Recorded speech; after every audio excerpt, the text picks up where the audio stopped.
اس کی قبولیت کی کہ آدمی اپنے رزق کو حلال کر لے۔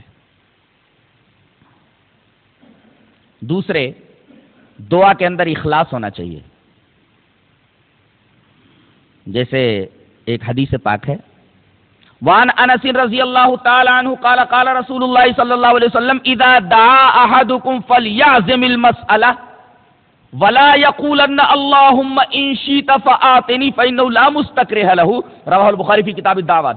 حضرت انس رضی اللہ تعالیٰ عنہ فرماتے ہیں کہ رسول اللہ صلی اللہ علیہ وسلم نے ارشاد فرمایا کہ تم میں سے جب کوئی دعا کرے تو اپنے سوال میں، جو سوال وہ اللہ سے کر رہا ہے، اس میں عزم اختیار کرے، عزیمت اختیار کرے۔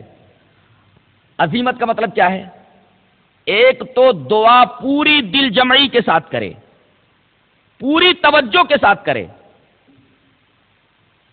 جو دعا کر رہا ہے اس دعا کو وہ سمجھ رہا ہے۔ عام طور سے آج دیکھا جاتا ہے کہ امام دعا پڑھتا ہے اور لوگ اس کے اوپر آمین آمین بولتے رہتے ہیں، نہ امام کو سمجھ میں آتا ہے کہ میں کیا دعا کر رہا ہوں، اور نہ مقتدی جو امام کی دعا پر آمین آمین کہہ رہے ہیں ان کو کچھ سمجھ میں آتا ہے کہ کس چیز کے بارے میں دعا کی گئی ہے۔ تو اولاً دعا کو سمجھنا چاہیے کہ میں کیا دعا کر رہا ہوں۔ آج عام طور پہ حنفی مساجد کے اندر یہ دیکھا جاتا ہے کہ امام دعا کرتا ہے، وہ دعا کرتا نہیں ہے، دعا پڑھتا ہے۔ دعا کرنے کا حکم ہے، دعا پڑھنے کا حکم نہیں ہے۔ آدمی دعا کرے تو اللہ قبول کرتا ہے۔ لوگ دعا پڑھ رہے ہیں، پڑھنے والا بھی سمجھ نہیں رہا ہے، سننے والا بھی سمجھ نہیں رہا ہے۔ پڑھنے والا پڑھ رہا ہے، سننے والا آمین بول رہا ہے، دونوں کو کچھ سمجھ میں نہیں آتا وہ کیا کہہ رہا ہے اور کس چیز کے بارے میں دعا کی جا رہی۔ تو فلیعزم المسئلہ، دعا کو اچھی طرح سمجھ لے کہ میں کیا دعا کر رہا ہوں، اللہ سے کیا سوال کر رہا ہوں، اور دوسرے پوری دل جمعی کے ساتھ۔ یہاں دیکھا یہ جاتا ہے کہ آدمی صرف زبان سے دعا کر رہا ہے، دل زبان کا ساتھ نہیں دے رہا ہے، دل کہیں ہے اور زبان صرف الفاظ ادا کرتی ہے۔ تو اگر دعا کے بارے میں ایسی حالت ہو تو اللہ دعا کو قبول نہیں کرتا۔ دعا کے اندر عزم ضروری ہے، عزیمت ضروری ہے۔ عزیمت کا مطلب یہ کہ ایک تو پورے اخلاص کے ساتھ دعا کرے، دوسرے دعا کا مطلب سمجھتا ہو، اور تیسرے یہ کہ پوری دل جمعی کے ساتھ، پورے اطمینان کے ساتھ، پوری توجہ کے ساتھ دعا کر رہا ہو، اس کا دل سوال کے اوپر لگا ہوا ہو۔ یہ نہیں کہ الفاظ زبان سے نکل رہے ہوں اور دل کہیں اور ہو، اس لیے کہ اللہ تبارک و تعالی غافل دل کی دعا کو قبول نہیں کرتا۔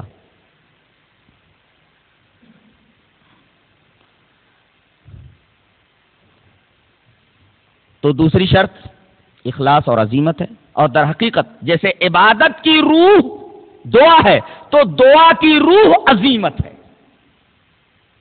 اگر عبادت سے دعا کو نکال لیا جائے تو عبادت بے معنی ہو جاتی ہے، ایسے ہی دعا سے اگر عزیمت کو نکال لیا جائے تو دعا بے روح ہو جاتی ہے۔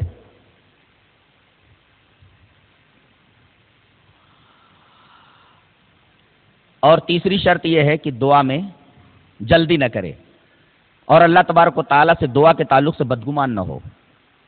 دلیل اس طرح ہے، وعن ابی ہریرہ رضی اللہ تعالی عنہ ان رسول اللہ صلی اللہ علیہ وسلم قال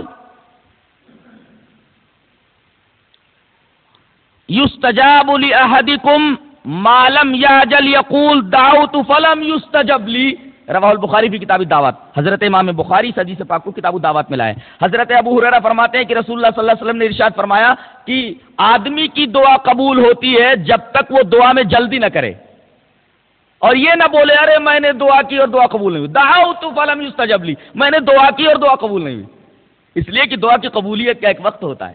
حضرت ابراہیم نے دعا کی کہ اے اللہ میری اس ذریت کے اندر ایک امام پیدا کرنا، ایک نبی پیدا کرنا۔ جانتے ہیں یہ دعا کتنے دنوں میں قبول ہوئی ہے؟ 2500 سال بعد۔ اس دعا کی قبولیت میں کتنا وقت لگ گیا؟ 2500 سال لگ گئے۔ اس لیے کہ جب یہ دعا حضرت ابراہیم نے کی تھی، اس دعا کے 2500 سال بعد نبی کریم صلی اللہ علیہ وسلم کو نبوت ملی ہے۔ گویا یہ ابراہیم کی جو دعا ہے وہ 2500 سال کے بعد قبول ہوئی۔ اس کا مطلب یہ کہ اگر اخلاص کے ساتھ دعا کے جو آداب و شرائط ہیں، ان آداب و شرائط کو ملحوظ اگر رکھا جائے تو دعا ضرور قبول ہوتی ہے۔ یہ اور بات ہے کہ دعا کی قبولیت کا ایک وقت ہوتا ہے، تو آدمی دعا میں جلدی نہ کرے اور یہ نہ بولتا رہے کہ ارے میں نے دعا کی، اللہ تبارک و تعالیٰ نے دعا کو قبول نہیں کیا۔ دعا میں جلدی نہ کرے، یہ بھی شرط ہے۔ اخلاص، عزیمت اور دعا میں جلدی نہ کرنا۔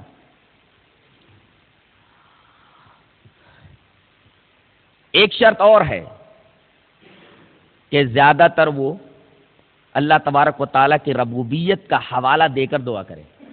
اگر بار بار ربوبیت کا حوالہ دیتا ہے، اللہ کے رب ہونے کا حوالہ دے کر کے دعا مانگتا ہے، تو اللہ تبارک و تعالیٰ دعا کو ضرور قبول کرتا ہے. اس کا ثبوت قرآن میں ہے. اولی الالباب کی دعا کا تذکرہ جہاں چوتھے پارے کے اندر کیا گیا ہے، سورہ آل عمران کے اختتام پر یوں ہے، اولی الالباب اس طرح دعا مانگتے ہیں، ربنا ما خلقت هذا باطلا سبحانك فقنا عذاب النار،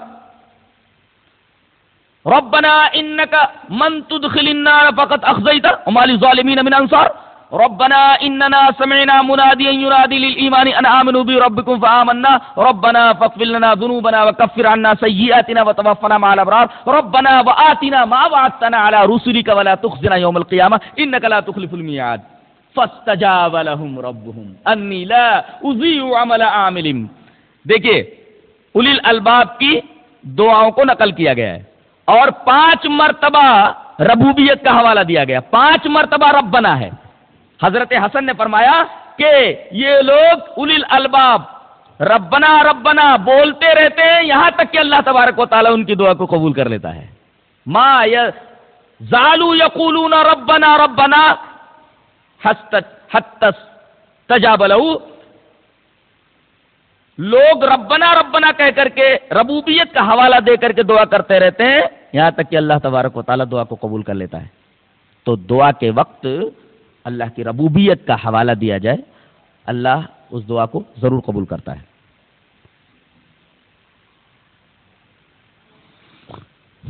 دعا کے لیے 3 شرطیں اور بھی ہیں جو حضرت زکریا علیہ السلام کے دعا سے مستنبت ہے.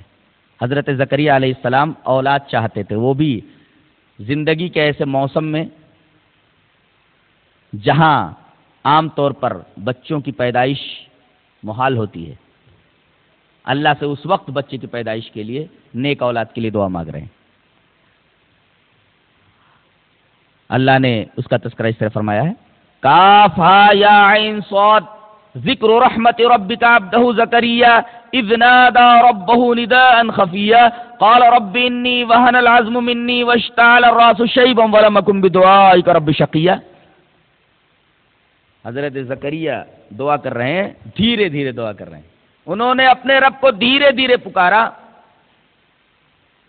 تو ایک شرط یہ ہوئی کہ زور زور سے دعا نہ کر کے آدمی دھیرے سے دعا کرے، اس لیے کہ اگر آدمی دھیرے دھیرے دعا کرتا ہے، چپ کے دعا کرتا ہے، تو اس میں ریا کا امکان نہیں ہوتا، اور جس دعا میں ریا کا امکان نہ ہو اللہ تبارک تعالیٰ اس دعا کو قبول کرتا ہے. دعا دھیرے دھیرے کی جائے، اس کا مطلب دھیرے دھیرے چپ کے دعا کرنا افضل ہے زور زور سے دعا کرنے کے مقابلے میں. ایک شرط یہ ہے. دوسری شرط، اپنی عاجزی، اپنی انکساری، اپنی کمزوری، اپنی بے بسی، اس کا اظہار کرے، جیسے حضرت زکریا علیہ السلام نے اظہار کیا. قال رب انی وہن العظم منی واشتعل الراس شیبا ولم اکن بدعائک رب شقیا. اے میرے رب، میری ہڈیاں کمزور ہو گئی ہیں. بدن کے اندر ہڈی جو ہوتی ہے یہ اصل بنیاد ہوتی ہے. ہڈی اگر کمزور ہو جائے تو پورا بدن کمزور ہو جاتا ہے. اے اللہ، میری ہڈیاں کمزور ہو گئی ہیں، یعنی میرا بدن کمزور ہو گیا ہے. ہڈیوں کا کمزور ہونا یہ دلیل ضعف اور دلیل کبر ہے، یعنی بڑھاپے کی دلیل ہے اور کمزوری کی دلیل ہے. اللہ میں بہت کمزور ہو گیا اور میری ہڈیاں کمزور ہو گئی. وَاسْتَعَالَ الرَّاسُ شَيْبًا، اور میرے بال سفید ہو گئے. بال سفید ہونے کا مطلب یہ ہے کہ اب موت کا فرشتہ آنے ہی والا ہے. بال کا سفید ہونا، یہ بال کا سفید ہونا در حقیقت یہ موت کا قاصد ہے، اور یہ سفید بال نذیر ہے اور یہ رائد ہے، یہ بتا رہا ہے کہ اب تیری موت قریب ہے. تو اے اللہ، میں موت کی چوکھٹ پر پہنچ چکا ہوں، میرے اعضاء کمزور ہو چکے ہیں، ہڈیاں کمزور ہو گئی ہیں، مجھے اولاد عطا فرما. یہ دوسری دعا جس میں اپنی عاجزی کا اظہار ہے. اور تیسرے، وَلَمْ أَكُنْ بِدُعَائِكَ رَبِّ شَقِيًّا، اے میرے رب، میں نے جب بھی تجھ سے مانگا تو نے مجھے عطا کیا. یعنی اللہ تبارک و تعالیٰ کی نعمتوں کا اعتراف کرے. بعض لوگوں کو اللہ نعمتیں عطا کرتا ہے لیکن ان نعمتوں کی ناشکری کرتے ہیں. پوچھا جائے کام دھندا کیسا چل رہا ہے؟ ارے بولے بس ایسے ہی چل رہا ہے. حالانکہ اگر صحیح سے دھندا چل رہا ہے تو اس کا اظہار کرو، اللہ تبارک و تعالیٰ کی نعمت ہے اور اس نعمت کا اظہار ضروری ہے. تو دعا دھیرے دھیرے کرے، اپنی عاجزی اور اپنی کمزوری کو اللہ کے سامنے پیش کرے، اور تیسرے اللہ تبارک و تعالیٰ کی نعمتوں کا اعتراف کرے. اب ایک سوال اور رہ جاتا ہے کہ بسا اوقات ایسا لگتا ہے جیسے آدمی نے دعا کی اور دعا قبول نہیں ہوئی. اس سلسلے میں بھی حدیث پاک موجود ہے اور آدمی کے شبہے کا جواب دیا گیا ہے. حدیث اس طرح ہے، وعن ابی سعید الخدری رضی اللہ تعالی عنہ ان النبی صلی اللہ علیہ وسلم قال ما من مسلم يدعو بدعوة ليس فيها اثم ولا قطيعة رحم الا آتاه الله بها احدى ثلاث اما ان يعجل له دعوته واما ان يدخرها له في الاخرة واما ان يصرف عنه من السوء مثلها قالوا اذا نكثر قالوا الله اکثر. رواه احمد فی مسندی. یہ روایت مسند احمد میں ایسے ہی موجود ہے. حضرت ابو سعید خدری فرماتے ہیں کہ نبی کریم صلی اللہ علیہ وسلم نے ارشاد فرمایا، کوئی بھی مسلمان کوئی بھی دعا کرے، کوئی مسلمان کوئی بھی دعا کرے، اس دعا کے اندر نہ تو گناہ کی بات ہو اور نہ تو رشتہ داری کا کاٹنا ہو. کوئی گناہ کی بات دعا میں نہ ہو اور رشتہ داری کا کاٹنا نہ ہو، تو اللہ تبارک و تعالی تین چیزوں میں سے ایک چیز تو ضرور دیتا ہے. کیا؟ جو دعا اس نے مانگی ہے وہی دعا قبول کر لیتا ہے. بندے نے جو دعا کی اللہ تبارک و تعالی بندے کی اس دعا کو ویسے ہی قبول کر لیتا ہے، جو مانگا وہ دے دیا. یا اگر بندے نے کوئی چیز مانگی اور اللہ اس چیز کو دینا مصلحت کے خلاف سمجھتا یہ ہے کہ اگر میں نے یہ چیز دے دی تو بندے کا ایمان خطرے میں پڑ جائے گا، بندے کو یہ چیز دینا بندے کے ایمان کے لیے، اس کے عمل کے لیے مضر ہے یا اس کی صحت کے لیے مضر ہے، یہ اللہ تبارک و تعالیٰ کو زیادہ معلوم ہے. اگر وہ چیز نہیں دیتا تو بندہ یہ نہ سوچے کہ میں نے جو اللہ سے مانگا تھا اللہ نے نہیں دیا، اللہ تبارک و تعالیٰ سے بدظن ہو جائے. بلکہ اللہ کے رسول نے فرمایا اس دعا کے بدلے میں اللہ تبارک و تعالیٰ اس کی کسی مصیبت کو دور کر دیتا ہے. کوئی بڑی مصیبت آنے والی ہوتی ہے تو اللہ اس دعا کی وجہ سے اس بڑی مصیبت کو اس سے دور کر دیتا ہے، اس سے دفع کر دیتا ہے. تو دعا کا فائدہ ہوا کہ نہیں ہوا؟ اگرچہ جو چیز اس نے مانگی تھی وہ نہیں ملی، لیکن فائدہ تو ہوا کہ کوئی بڑی مصیبت آنے والی تھی، اس دعا کی وجہ سے وہ مصیبت ٹل گئی. اور چلو جو چیز بندے نے مانگی تھی وہ بھی نہیں اللہ نے دی، اور کوئی پریشانی آنے والی تھی اس دعا کی وجہ سے اللہ نے وہ پریشانی بھی دور نہیں کی. تو تیسری چیز یہ ہے کہ اللہ تبارک و تعالیٰ اس دعا کو آخرت کے لیے اسٹور کر لیتا ہے، آخرت کے لیے ذخیرہ بنا لیتا ہے. کل قیامت کے دن ان تمام دعاؤں کا بدلہ دے گا. اور اللہ قیامت کے دن جب ان دعاؤں کا بدلہ دینے پر آئے گا تو بندہ یہ تمنا کرے گا کہ کاش دنیا میں میری کوئی دعا قبول نہ ہوئی ہوتی اور سب اسٹور کر لی جاتی اور سب دعاؤں کے بدلے میں آج مجھے اللہ تبارک و تعالیٰ سارے انعامات دے دیتا. تو دعا بندے کی رائے کا کہا جاتی ہے اگر اخلاص کے ساتھ ہو اور آداب و شرائط کے ساتھ ہو.